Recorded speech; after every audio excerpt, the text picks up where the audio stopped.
thank you so much for being here tonight. Okay, thank you, Jerry. You know, there's more left to do. You know, I have a track record of getting people done. People can look at my record and they can like it or not like it. The biggest growth of St. George has happened during my 10 years, over 65% of the growth, and it's attracted a lot of people. We've become one of the top 10 places to do just about anything. We have lots of activities for all ages. I know it takes a lot of people to make great things happen, and I love bringing people together and getting things done, and there's still a lot of things that I can help with, and that's why I want to be involved. I want St. George to be a better vision of what it was when I was growing up. Little crime, accessible, diverse, family-oriented, and nothing should take us away from the family values where it is not a good place to raise a family. I'm probably the last of what used to be common and good in local politics. I'm the working mayor. I run a small business and understand the demands on business in St. George. I'm not a professional politician, and I think that has benefited this city. I'm a welder with a title. It says, but, you know, just to have change for the sake of change, it gets people and cities and states and nations in trouble. St. George is a great place, as I've said. It's run by wonderful people, and we stand on the shoulders of giants who've gone before. You know, I'm not perfect. I make mistakes, and I've sometimes been misunderstood.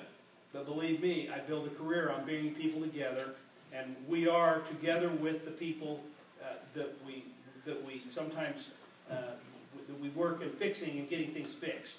The people involved are happy and satisfied that I've seen, because that's why we're growing and we continue to grow. I'm telling you that I'm not a perfect mayor. I never said I was, but I'm really good at making things right, and that's what we're doing here, is making things right, whether it's code enforcement, or whether it's animal shelter, or whether it's anything else that makes St. George a great place to live. I encourage you to get out and vote, and I ask you to consider my name when you go into that vote. Thank you. Thank you, Mayor. Michelle? May I interrupt for one moment? I want to recognize someone that came in late. Tana Hughes. Tana, thank you so much for coming tonight. Did you, Tani, see, that's the third mistake I've made with you, you know. Okay, but did you bring a friend? Did you bring a friend tonight? Oh, okay. Jimmy Hughes is here, sitting councilors. Thank you so much. Michelle, I'm sorry. You're fine. Thanks, Jerry, and to the AOPC. I need to apologize. I've been a little subdued. Before I came here, I had the opportunity of judging a chili cook-off with... I'm never eating chili again. Sharon Reeder is running for mayor in Washington, and we had a chef with us, and we all tasted the same chili at the same time and spit it out, and it was chicken chili, and I'm literally been fighting running out that door all day, so I'm sorry. I've been texting my family, I've been, you know, so I apologize. I'm usually just not sitting here wanting to die. Anyway, I have enjoyed running for city council. I'm up to the challenge. I'm a hard worker. I believe in transparency, teamwork, and tradition. I believe that I will be a great addition to the council. And by electing me to the city council, you too will have a voice and be a part of the city council. Thank you.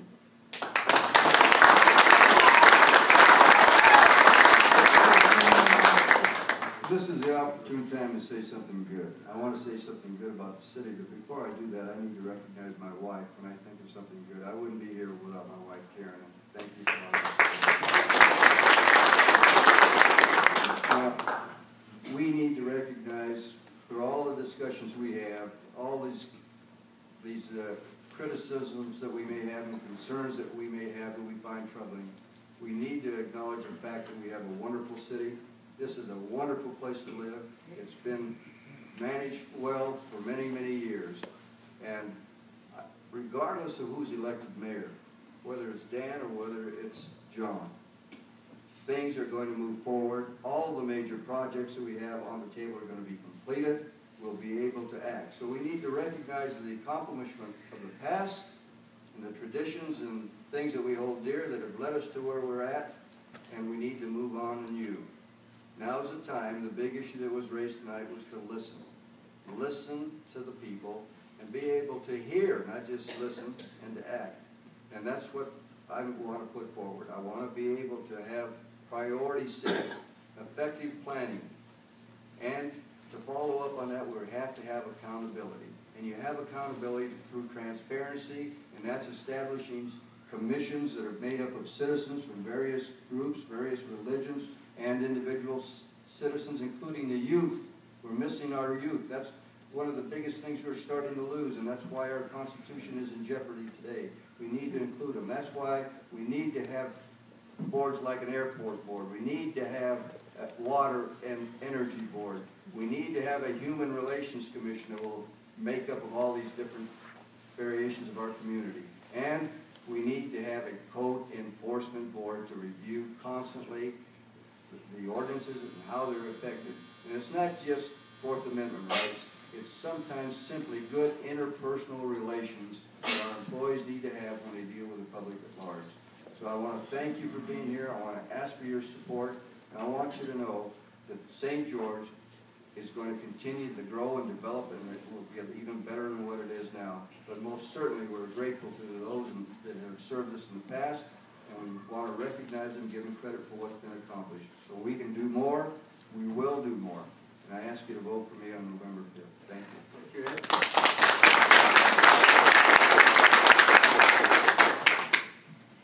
Jerry, I'd like to thank you and the AOPC for putting this forum on. It's always the most fun forum that we get to have during the campaign cycle. I'd like to recognize my husband, Chris, who came in late. He was chasing Halloween costumes down. And thank him for all of his support, because this is definitely difficult when you're raising little children. The mayor mentioned St. George being a family-friendly city. We've lived here with our family for 7 years, and I think it is a fabulous community to raise a family, and that's something that I love about St. George. Every week I have the opportunity to work directly with 80 to 100 families from our local community. I get to sit on the floor and do music class with them and their little toddlers and babies, and I love it. And I love that I get to be that plugged in on that ground level with our local community. It makes me feel very connected and like I have a good pulse on what's going on and what I can do to help. And I bring not only a diverse background to the table in different areas of business, real estate, and social work, and the fact that I am in the workforce, raising a family, I'm in the trenches, living in St. George. One of the things that I think I would bring to the table that I think is important is representation, not for the city of St. George, but for all of you. I'm not running to represent the city, I am running to represent the citizens of the city. Because without the citizens, there's no point in having the city.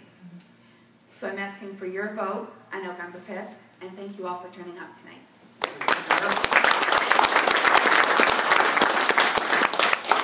Well, almost anything I was going to say has been covered by now.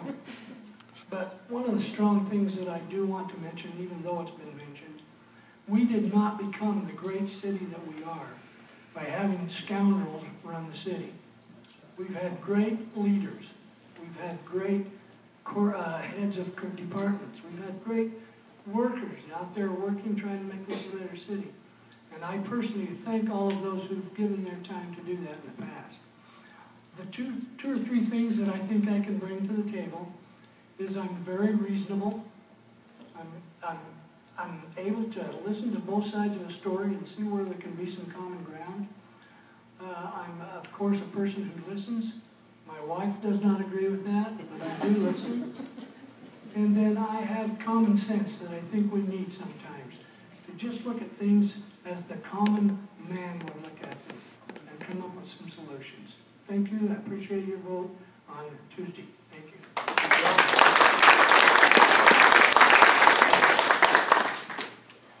Thank you very much to the AOPC, Jerry, and to all of you for coming, and thank you to the candidates.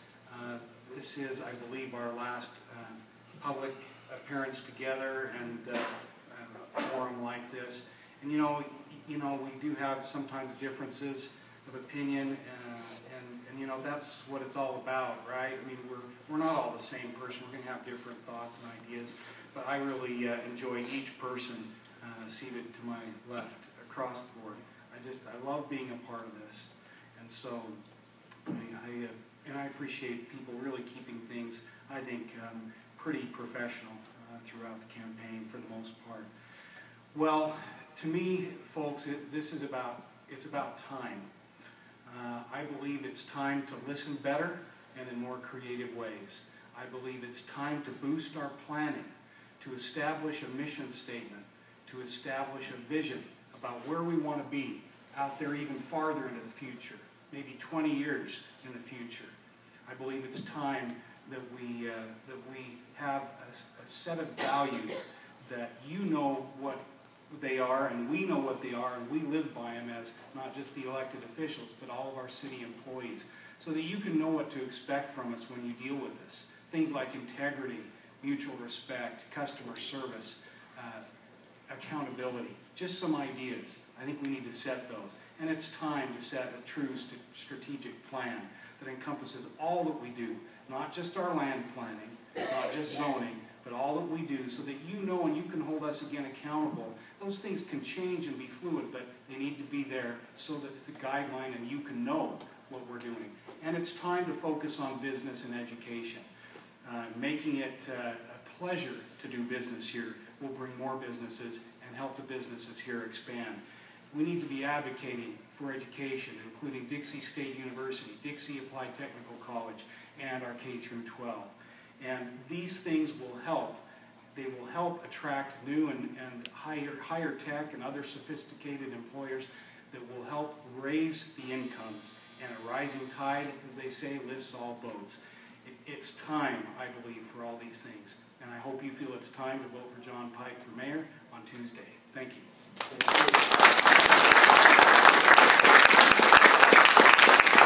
Once again, I thank all of you for coming, and the AOPC appreciates having